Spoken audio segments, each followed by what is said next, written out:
Comme beaucoup de personnes, je suis quelqu'un de très attaché au cinéma. Très sincèrement, je pense que c'est une culture vraiment indispensable aujourd'hui. J'ai déjà fait une vidéo à ce sujet, mais c'était plus dans un format humoristique et rythmé. En fait, j'ai jamais vraiment eu l'occasion de vous parler de mes inspirations dans le cinéma, ce que je trouve vraiment dommage parce que ça peut être intéressant d'en avoir un autre point de vue. Aujourd'hui, on va donc essayer d'étaler encore plus ce sujet au travers de questions que vous m'avez posées. J'adore la série Wayne, qu'en penses-tu? Alors, je connais pas. Donc, voilà. Que penses-tu de The Walking Dead et Fast and Furious? The Walking Dead, très bonne série, on aura beau dire ce qu'on veut, ça reste je pense un des classiques des séries télévisées, notamment avec Daryl et Negan qui selon moi sont légendaires. Et Fast and Furious, j'adorais les regarder quand j'étais petit et malgré le fait qu'aujourd'hui ça ne soit plus trop mon style de film, c'est toujours un plaisir d'en regarder un de temps en temps. Un film que tu trouves un peu surcoté ou juste que t'as pas aimé. Alors il se peut que mes propos risquent d'être dans les prochaines secondes terribles, d'accord? Mais en ayant vu Stand By Me... Attendez, laissez-moi finir. En ayant vu Stand By Me, j'ai pas trouvé que le film était à chier, loin de là, mais venant de Stephen King, j'ai quand même été déçu. Je sais pas si c'était le contexte ou le recul que j'ai pris en regardant le film qui fait qu'aujourd'hui je pense ça, mais je trouve que beaucoup de personnes en parlent trop comme si c'était une révolution, alors que dans le même style t'as E.T. ou les Goonies qui sont selon moi beaucoup plus appréciables. Un film triste à conseiller. Je pense que si tu veux de très bons films tristes, ça sera probablement des biopics, c'est-à-dire des histoires vraies ou tirées de faits réels. Dans ce style-là, tu vas retrouver Titanic, La Bamba, ou plus original encore, un film que j'ai regardé très récemment qui s'appelle Écrire pour exister. En fait, ça raconte l'histoire d'une prof qui se retrouve dans une classe de 3e où règnent les gangs et en fait, plus le film avance, plus leur comportement change grâce à elle. Sachez que j'ai pleuré 3 fois en regardant le film tellement il était beau, mais vraiment des rivières mon gars. Pour ceux qui l'ont vu, la scène où Marcus demande à la prof d'être le garde du corps de la femme qui a caché Anne Frank en 39-45 et de voir qu'il est si respectueux envers elle, mes frérots, j'y chialais. Enfin bref, voici une petite liste non exhaustive de films tristes.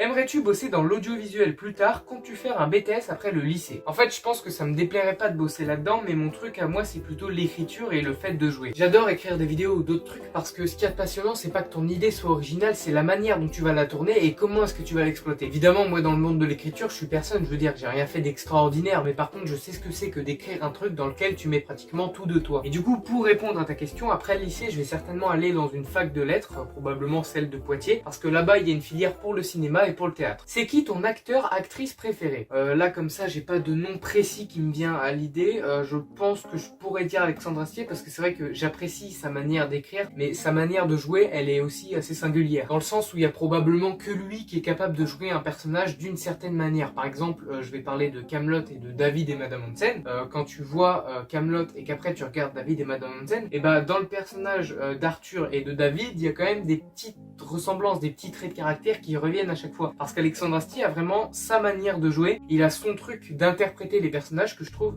vraiment génial. En plus, il y a un truc que j'adore chez Alexandre Astier, c'est que quand il faisait Kaamelott par exemple, il apportait jamais les textes plusieurs semaines ou plusieurs mois à l'avance comme le font la plupart des séries télévisées françaises. En fait, ce que faisait Alexandre Astier, c'est qu'il les donnait le matin même du tournage, tout simplement pour en fait avoir déjà un jeu d'acteur le plus naturel et perspicace possible, mais surtout pour que s'il fasse des modifications sur le texte, l'acteur ne soit pas figé et ne soit pas préoccupé par les modifications qu'il y a eu. C'est-à-dire que c'est une manière de travailler que je respecte, mais vraiment de malade, et c'est pour ça que je me perds dans mes mots. Quel est ton réalisateur préféré et grâce à quel de ses films? Alors, c'est assez basique, mais j'ai envie de dire Christopher Nolan. Alors, je sais là tout de suite, oh le mec, non mais je vais vous expliquer. En fait, j'ai toujours cru que ces films étaient beaucoup trop surcotés par rapport à ce qu'ils étaient, mais le jour où je me suis fait Inception, Interstellar et Dunkerque dans la même semaine, je me suis dit, waouh, il a des couilles ce gars, parce que déjà je savais pas que c'était lui qui avait fait la trilogie Dark Knight qui possède dans son nom la meilleure interprétation de Joker après celle de Jack Nicholson et Joaquin Phoenix, mais surtout arrivé en 2012